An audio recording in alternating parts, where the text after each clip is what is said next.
Hi, welcome to our second installment of 1 month of Torah in 5 minutes.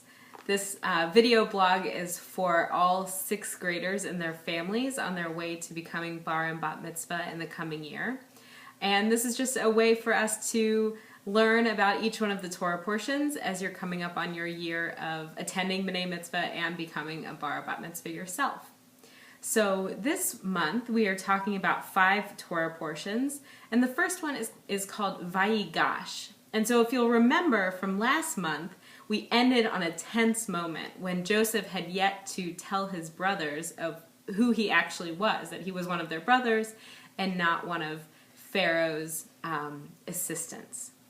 So this week he tells them, and he could be really angry with them after everything that happens, but instead he tells them not to worry because God sent him ahead of them to help them out in a time of trouble, which was at that moment when they were living through a very difficult famine. So he tells his brothers to go home and get their father and bring him back down to Egypt. So when the brothers finally get back to Jacob, Jacob doesn't believe them that Joseph is still alive, and he immediately wants to get up and go to Egypt to see his son.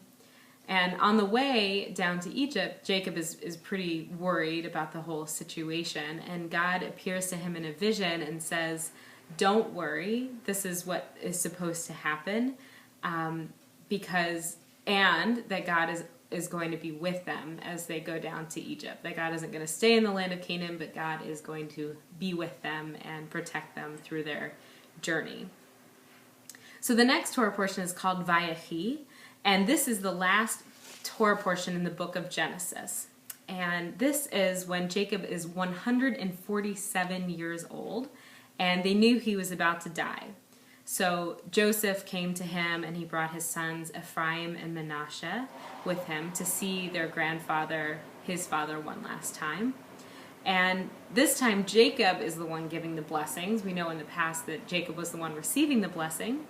So Jacob is giving the blessing, saying to Joseph that he will be fruitful and he will have many descendants that are numerous as the land, and that he will have rights to the land that Jacob had.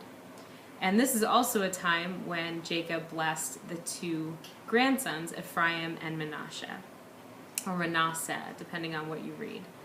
So he gives this blessing, and he puts his right hand on Ephraim and his left hand on Manasseh.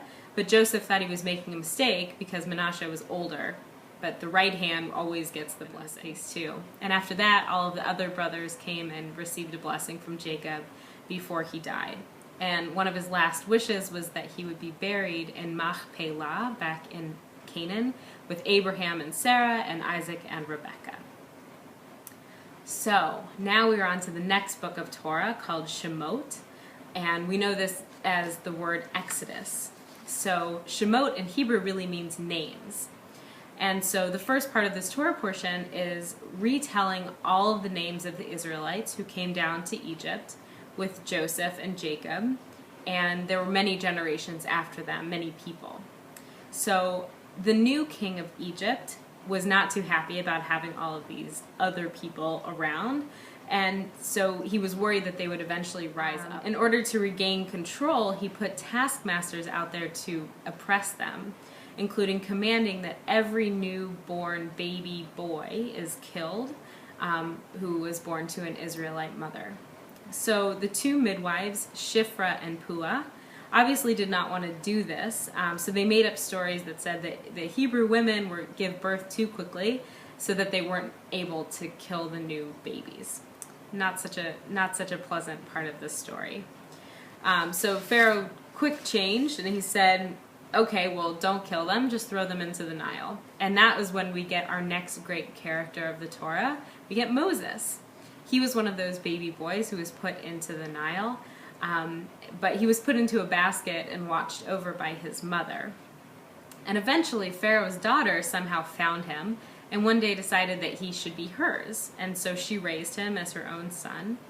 And over time, Moses grew up and saw what Pharaoh was doing to the Israelite people, and he saw one particular day, he saw a taskmaster beating an Israelite, and he was really upset about it, so he struck him down and instead of sticking around to see what would happen, he ran away.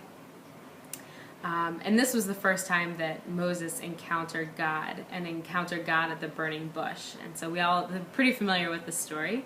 And the famous line that comes from this story is an answer to a question of what is God's name, and God answers, Ahiyah, Asher Ahiyah. And there are many interpretations of what this means, but one of them is, I will be what I will be. So the story continues here and takes Moses back to Pharaoh's house, and they have kind of like a magic spell off where it's between the Egyptian magicians and God. And of course, God wins. So the next Torah portion is Vayera, and this Torah portion begins with the first of the 10 plagues.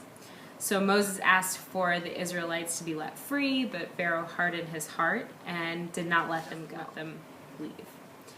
So here we go with the first 3 plagues.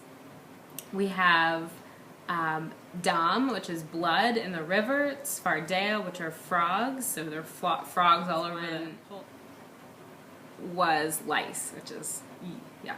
Okay, so the second set of plagues were all from God this time, and the Egyptian magicians couldn't do it. So there were swarms of insects, famine on the livestock, and boils on the skin. And the 7th plague did not come because of Pharaoh's stubbornness, but it came because of God's desire to make them get rid of them, which is hail. So it hailed. So we end, and that's the end of that Torah portion. So we start up again in the next one called Bo. And this is where the rest of the plagues come. Locusts were next, and they were so many that they made the sky dark, and they ate every single thing that was green on the land. And then the next one was darkness. And so it was dark for the Egyptians, but there was light where the Israelites lived. And now we're on to the final plague, which was the death of the firstborn, which is kind of ironic because that's what Pharaoh wanted to do to all of the Israelites. And so it was the firstborn son and the firstborn cattle of every family, and it was only for the Egyptians and not for the Israelites. So it goes on to talk about Passover, but we all know a little bit about Passover. So the last Torah portion for this month is Bishalach, and it is where God let the Israelite people go free, and we all know this story as well, that God let the people go but didn't send them in a straight line, instead sent them on a roundabout path so they would not come across any danger and want to run back to Egypt. So the question for this month is, what do you think of God throughout all of these stories with Moses? It's pretty complicated, but make sure that you have a good time discussing this with your family, and we'll see you next month.